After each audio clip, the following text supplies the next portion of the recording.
आपण काय करणार आहे, NO2 ला थोडं वेगळ्या फॉर्मॅट मध्ये काढू, डिटेल मध्ये. सो तुमचा NO2 असा येतो, इथं अटॅच्ड असतो nitrogen, double bond O, single bond O, minus charge, इथं पॉझिटिव्ह चार्ज. बरं, नायट्रोजनला किती बॉन्ड असतात?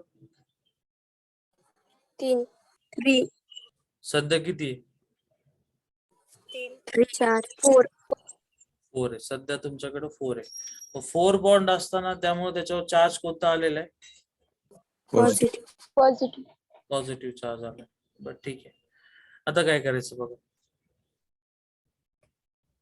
हा, आता NO2 चा इफेक्ट हा -R आहे. -R इफेक्ट असल्यामुळं तो इलेक्ट्रॉन घेणार का देणार? घेणार सर. घेणार. ऍक्सेप्ट करणार, ऍक्सेप्ट. कारण का? कारण -R इफेक्ट आहे. आता काय होणार, याच्या आधी तुम्ही काय करायचं, तो चार्ज द्यायचे रिंगला.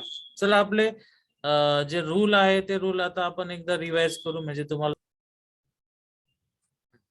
इथं एरोज काढले, रिव्हर्सिबल नाही, एरोच्या आधी इकडे बघू. आता काय होणार, हा जो बॉन्ड आहे, हा बॉन्ड इथं शिफ्ट होतो, आणि तो इथं शिफ्ट झाल्यामुळे प्रॉब्लेम काय आहे, नायट्रोजनचे ऑलरेडी 4 आहे, ते 3 असतात, ते ऑलरेडी 4 झाले, 5वा बॉन्ड नाही होऊ शकत. So bond becomes charge. नीट समजून घ्या हे. आता इथं काय करणार बघ, हा काय काढला, अनचेंज, आणि हा डबल बॉन्ड तसाच, हा डबल बॉन्ड तसाच. पुढं नायट्रोजन जो आहे त्याच्यावरती इकडे एक ऑक्सिजन वरती निगेटिव्ह चार्ज आला, इकडं निगेटिव्ह चार्ज आला, पण इथं तयार झालेला बॉन्ड कोणता आहे, डबल. मग डबल बॉन्ड असल्याने नायट्रोजनचे किती बॉन्ड आहे, मगाशी पण 4 आणि आता पण 4, म्हणजे चार्ज कोणता कॉन्स्टंट राहिला, पॉझिटिव्ह. आता हे कसं दाखवायचं तुम्हाला, इथं नीट बघा, मी कलर मध्ये दाखवतो. इथं बघा, हा 1 म्हणजे हा इथला 1 नंबरचा कार्बन, आणि हा 2 नंबरचा कार्बन. तर मला सांगा की हा जो बॉन्ड आहे हा इकडून इकडे गेला, तर कोणत्या कार्बनचे बॉन्ड कमी झाले आणि कोणाचे आहे तसेच राहिले, 1 आणि 2 पैकी? सेकंड नंबर कमी झाले. मग कार्बनला बॉन्ड कमी पडले. मग सध्या हा जो कार्बन इथं तुम्हाला दिसतोय, हा इथला, याचे किती बॉन्ड आहे, 1, 2, आणि इथं बेन्झिनला काय असतो, हायड्रोजन. म्हणजे इथं पण काय, हायड्रोजन आहे. बट कार्बनचे 3 बॉन्ड असल्यावर चार्ज कोणता येतो त्याच्यावर, पॉझिटिव्ह. आणि त्या स्पेसिसला नाव काय दिलं आपण, कार्बोकॅटायन. ओके. मग आता पॉझिटिव्ह चार्ज आला, पॉझिटिव्ह चार्जचा अर्थ काय होता, एम्प्टी. मग आता काय करणार, हा बॉन्ड इथं फिरवा, नीट बघा, हा बॉन्ड इथं आला, तो बॉन्ड इथं आल्यामुळं मध्ये एरो कसे काढले, रिव्हर्सिबल. इथून इथं कोणता पार्ट काढायचा, अनचेंज. इथं डबल बॉन्ड काय आला, N, O वरती मायनस, याच्यावरती पण मायनस, इथं कोणता आला, प्लस. पुढे आता इथं नवीन काय तयार झाला, बॉन्ड. पण हा जो कार्बन आहे इथला, या कार्बनचा बॉन्ड निघून गेला, कमी झाला, मग इथं कोणता चार्ज येणार, पॉझिटिव्ह. मग पॉझिटिव्ह म्हणजे यस सर, कार्बनवर हायड्रोजन एक अटॅच आहे आणि 2 साइडले 2 बॉन्ड आहे, मग कार्बनवर पॉझिटिव्ह चार्ज कसं काय येईल सर? कार्बनची व्हॅलेन्सी 4 असल्याने 4 बॉन्ड नंतर जर एखादा बॉन्ड बनत असेल तेव्हा त्याची व्हॅलेन्सी, त्याच्यावर पॉझिटिव्ह चार्ज येईल ना सर? बरोबर. 2 मिनिटं फक्त. हा, कसं असतं की फक्त कार्बन असा आहे एलिमेंट की ज्याचे 3 बॉन्ड असताना चार्ज कोणता येतो, पॉझिटिव्ह, आणि त्याचे 4 बॉन्ड असताना कोणताही चार्ज येत नाही. आणि जर त्यांनी 5 बॉन्ड बनवले तर त्याच्यावर 5 बॉन्ड बनतच नाही, पहिली गोष्ट. त्यामुळं कार्बनचे रूल बाकीच्यांना लावायचे नाही. तुम्ही बाकी कोणाला हा रूल वापरू शकतात, कोणता बघा, नायट्रोजनचे बॉन्ड किती असतात, 3. तीन. आणि जर त्यांनी एखादा बॉन्ड एक्स्ट्रा बनवला तर मग त्याच्यावर कोणता येतो? पॉझिटिव्ह. पण कार्बनच्या केसमध्ये कसे कार्बनचे बॉन्ड असतात किती? 4. पण त्यांनी एखादा बॉन्ड कमी केला तर त्याच्यावर कोणता येतो? पॉझिटिव्ह. मग हा रूल फक्त आणि फक्त कोणाला वापरायचा? कार्बनला. बाकी सगळ्या ऍटमला, ऑक्सिजन जरी घेतला तुम्ही, नायट्रोजन जरी घेतलं, ऑक्सिजनचे किती बॉन्ड असतात?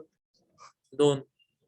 त्याचा एक बॉन्ड जरी वाढला, एक असं लक्षात ठेवा, मी काय विचारतो त्याचा आन्सर द्या. कार्बनचे बॉन्ड किती असतात? 4. कार्बन ऑक्सिजनचे किती असतात? 2. 2. ऑक्सिजनचे बॉन्ड असतात 2, मी काढले 3, म्हणजे बॉन्ड काय झाले? प्लस, म्हणून साइन पण Plus. काय आलं? प्लस. प्लस. नायट्रोजनचे बॉन्ड किती असतात? 1 2 3, मी काढले 4, बॉन्ड झाले प्लस, म्हणून साइन पण कोणतं? प्लस.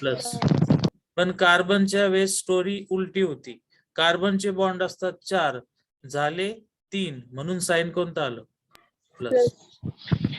ओके, सो कार्बनला वेगळं ठेवायचं, बाकी सगळे वेगळे असणार. बाकी सगळ्यांना हाच रूल व्हा, फक्त कार्बनला असं लावायचं. समजलं आता? हो सर. ओके, चला आपण आता इथं आपण चाललो होतो. सो प्लसचा अर्थ काय होतो? एम्प्टी. एम्प्टी म्हणजे डेफिशियंट आहे का रिच आहे? डेफिशियंट. म्हणजे इथं एनर्जी कशी आहे? लो. लो. डबल बॉन्ड मध्ये बॉन्ड आहे, इलेक्ट्रॉन असतात, एनर्जी कशी? हाय. एनर्जी कशी फ्लो होती? Higher to lower. तो हा बॉन्ड इथं आलेला आहे. अगेन मधले आरो रिव्हर्सिबल. इथला आपण हा पार्ट काढून घेऊ जो अनचेंज. हा डबल बॉन्ड तसाच, हा डबल बॉन्ड तसाच. 90% मुलं हा पॉझिटिव्ह चार्ज विसरून जातात, नायट्रोजन वरचा इथला, त्याला विसरायचं नाही. इथं आला बॉन्ड, म्हणून इथं काय आला आता? Positive charge. पॉझिटिव्ह. आता पुढे काय होणार की हा पॉझिटिव्ह आपल्याला स्टेबल करायचा, आता लिहिलेला, तर त्यामुळं हा बॉन्ड कुठे येणार? खाली. बरोबर ना एवढं? Yes no? Yes sir. Yes sir. पण आता काय होतं, ड्रायव्हिंग फोर्स येतो मागून. म्हणजे काय होतं की हा बॉन्ड, सॉरी हा चार्ज जो आहे तो इथे येतो आणि त्यामुळे हा बॉन्ड इथे येतो. म्हणजे एका वेळेस 2 स्टेप होतात थोडक्यात. मग पुढे काय झालं? रिव्हर्सिबल एरो काढा, अनचेंज काढा, डबल डबल, आणि इथं पण काय आला? डबल. नायट्रोजन, नायट्रोजन वरती आता इथं काय आला? Double bond O. इकडे काय आला? सिंगल बॉन्ड, आणि त्याच्या ऑक्सिजन वरती निगेटिव्ह चार्ज. तरी पण नायट्रोजनचे बॉन्ड 4 आहे, म्हणजे इथं काय येणार? पॉझिटिव्ह. प्लस. आता मी काढलेलं बरोबर आहे का चुकीचं आहे, कसं चेक करायचं? बॉन्ड फर्स्ट आणि last.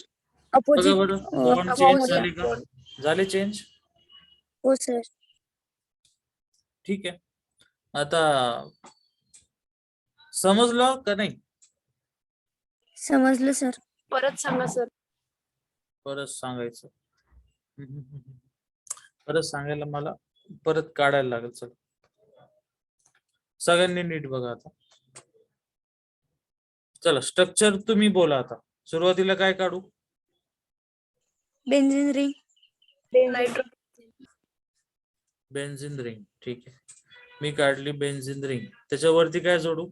Single bond nitrogen, double bond oxygen, single bond oxygen, double bond oxygen, single bond oxygen. Oxygen वरती निगेटिव्ह चार्ज, आणि नायट्रोजन वरती नाइट्रोजन वरती पॉझिटिव्ह चार्ज. Positive charge. चला सगळ्यांनी बोला. बॉन्डचा होणार बॉन्ड, पण त्यामुळे bond becomes charge. Arrows are reversible. Reversible. Unchange draw करायचा. डबल बॉन्ड तसाच, डबल बॉन्ड तसाच. इथं काय आला? डबल. एन. आता इथं काय काढू? सिंगल का डबल? राईटला सिंगल. ओ वरती काय आला? मायनस. या ओ वरती मायनस, आणि इथं काय येणार? प्लस. हा जो कार्बन आहे इथला, याचा बॉन्ड कमी झाला. कमी म्हणजे काय लिहिणार? प्लस. पॉझिटिव्ह. ठीक आहे. पुढं हा बॉन्ड फिरवा इकडं. बॉन्ड कुठं सोडतोय मी? 2 ऍटमच्या मधी. रिव्हर्सिबल अनचेंज काढू. हा डबल तसाच आला, हा डबल आला, हा एन आला. बाकी सगळं सेम, मी काही चेंज करणार नाही आता वरती. इथं निगेटिव्ह निगेटिव्ह, इथं काय आला? पॉझिटिव्ह. बरं, आता इथं आला बॉन्ड, म्हणजे इथं तयार काय झाला?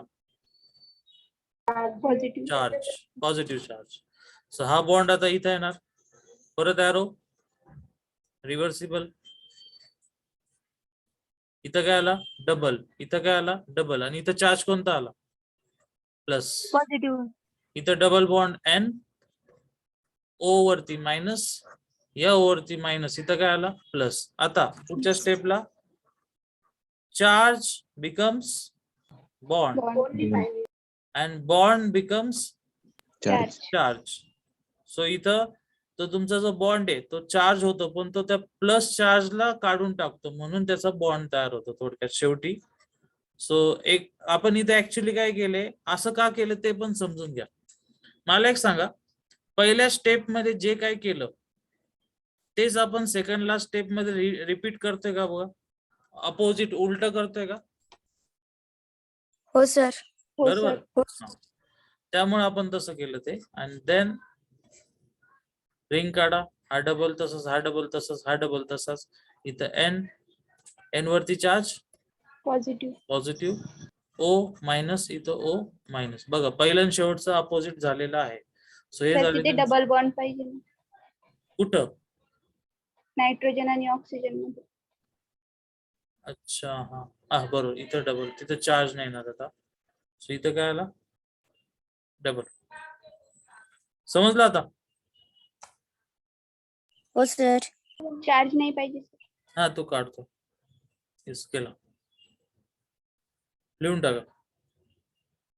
पण प्लस हा चार्ज नसतो ऑर्गेनिक मध्ये. प्लसचा अर्थ एका शब्दात काय सांगितला होता? Empty. Empty. Empty. Empty. So plus is empty.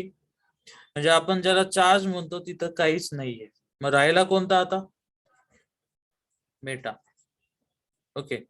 मग या इफेक्ट मुळे, म्हणजे तुम्ही जी काही रिंग घेतली होती त्या रिंगला काय जोडला? असा ग्रुप जो कोणता इफेक्ट देतोय? Minus R. मायनस आर मुळे रिंग कोणत्या पोझिशनला ऍक्टिव्हेट होती? मग मेटा. हे नीट समजून घ्या बर का. कारण त्या दिवशी आपण काय केलं होतं, आपण रिंग घेतली, रिंगला असा ग्रुप जोडला की जो कोणता इफेक्ट देतोय? Plus R. Plus R. आणि तिथं आपल्याला दिसलं की खरंच इथं निगेटिव्ह चार्ज आहे, खरंच इथं निगेटिव्ह आले होते ऑर्थो आणि पॅराला. पण इथं मेटाला काही निगेटिव्ह येत नाही, पण ऑर्थो आणि पॅराला कोणता येतो? पॉझिटिव्ह. म्हणजे काय? ऑर्थो आणि पॅराचे इलेक्ट्रॉन कमी झाले, मग त्यांच्या कंपॅरिझन मध्ये कोणाचे इलेक्ट्रॉन जास्त आहे सध्या? मेटाचे. म्हणून मायनस आर इफेक्ट असला तर त्याला म्हणायचं मेटा डायरेक्टिंग, आणि प्लस आर असलं तर काय म्हणणार? Ortho para directing. आणि हे डायरेक्टिंगचा अर्थ काय? की ज्यावेळेस तुम्ही मायनस आर असलेला ग्रुप जोडतात त्यावेळेस रिॲक्शन होण्याचे चान्सेस सगळ्यात जास्त कुठं असतात? मेटाला. मेटा. आणि प्लस आर जोडले तर कुठं असतात? ऑर्थो आणि पॅराला. पॅरा. हे सगळं नीट लिहून टाका. बघ, आता आपण जो रेझोनन्स बघितला त्या बेसिसवर सगळे सॉल्व्ह करायचे. पहिला विषय काय चाललाय? कार्बोकॅटायनची स्टॅबिलिटी. स्टॅबिलिटी. आणि कशाच्या बेसिसवर? रेझोनन्स. रेझोनन्स. ठीक आहे. तुमच्या समोर 3 स्ट्रक्चर आहे. तुम्हाला याच्यात तिन्ही ठिकाणी कार्बोकॅटायन दिसतात आहे, आणि तुम्हाला काय करायचं? त्या कार्बोकॅटायनची स्टॅबिलिटी एक्सप्लेन करायची आहे. ठीक आहे. इथं तुमच्या समोर 3 कार्बोकॅटायन आहे. मग चेक करा आता तुम्हाला कोणता सगळ्यात स्टेबल वाटतोय आणि का, त्याचं रिझन. जमल का नाही जमल? कमी एक सोडून देऊ आधी. सोडून द्या सर. एक सॉल्व करून द्या. तर एक मिनिट.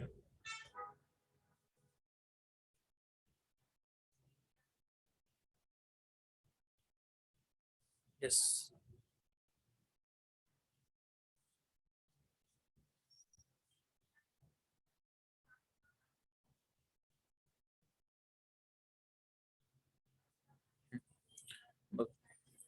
आता पहिल्या स्ट्रक्चर मध्ये काय आहे, कार्बोकॅटायन आहे आणि त्याच्या शेजारी डबल बॉन्ड आहे. आणि आता आपण जस्ट रिंग मध्ये शिकलो की प्लस म्हणजे एम्प्टी आणि डबल बॉन्ड म्हणजे काय असतात, इलेक्ट्रॉन रिच असतात. म्हणून हायर टू एनर्जी कुठे जाते, लोअर. लो. हा बॉन्ड इकडे शिफ्ट होऊ शकतो. म्हणजे थोडक्यात या कार्बोकॅटायनला इलेक्ट्रॉन भेटू शकतात. आता समजा तुम्ही इथं आले दुसऱ्या स्ट्रक्चर मध्ये, इथं कोणत्याही प्रकारे डबल बॉन्ड नाहीये, म्हणजे रेझोनन्सचा विषय संपला. मग हे दोघांचा इफेक्ट कोणता आहे, इंडक्टिव्ह. Plus inductive. हा, आता त्यांनी किती मस्त एक्झाम्पल डिझाईन केलं बघा, की त्यांनी इथं तुम्हाला आता CS दिला आणि माग डबल बॉन्ड दिला. पण तुम्ही जर डबल बॉन्डचा रेझोनन्स करायला गेले तर होऊ शकत नाही, कारण रेझोनन्सला कॉन्ज्युगेशन लागतं. कॉन्ज्युगेशनचा अर्थ काय होतो, डबल, सिंगल आणि पुढं डबल. डबल. पण इथं डबल आहे, सिंगल आहे, मग सिंगल आणि मग कुठेतरी चार्ज येतो, म्हणजे रेझोनन्स होणार नाही. मग आता हा जो डबल बॉन्ड आहे, डबल बॉन्ड त्या दिवशी आपण बघितलं होतं, काय असतो, sp2. sp2 म्हणजे किती पर्सेंटेज कॅरेक्टर, 33. 33. म्हणजे हा कोणता इफेक्ट देणार, मायनस आहे. म्हणजे हा अख्खा डबल बॉन्ड इलेक्ट्रॉन ओढणार आणि तो सिंगल बॉन्डच्या थ्रू ओढणार, म्हणून कोणता इफेक्ट, मायनस आहे. मग आता आपण थोडं रिवाइज समजा केलं की कार्बोकॅटायन जो आहे तो कशाने स्टेबल होतो, due to which effect, plus आहे किंवा मायनस. प्लस आर, मायनस आहे. नाही नाही नाही नाही, प्लस आहे प्लस आहे. किंवा प्लस आर, प्लस आहे. याच्यामुळे स्टेबल होतो. मग आता पहिल्या स्ट्रक्चर मध्ये काय आहे तुमच्याकडं, प्लस आर. दुसऱ्यामध्ये काय आहे, प्लस प्लस आहे. आहे. तिसऱ्यामध्ये काय आहे, मायनस आहे. minus आहे. मायनस आहे. त्यामुळे आता रेझोनन्स जास्त पॉवरफुल का इंडक्टिव्ह, रेझोनन्स. रेझोनन्स. म्हणून आन्सर काय येणार, 1, 2 and 2 and 3. 3. समजलं का. म्हणजे तुम्ही काय शोधायचं, कार्बोकॅटायन असलं तर काय शोधणार, प्लस आहे आणि प्लस प्लस आहे आर. आणि प्लस आर. प्लस आहे. जर मायनस आहे आणि मायनस आर असेल तर तो कार्बोकॅटायन कसा होणार आहे, अनस्टेबल. ठीक आहे.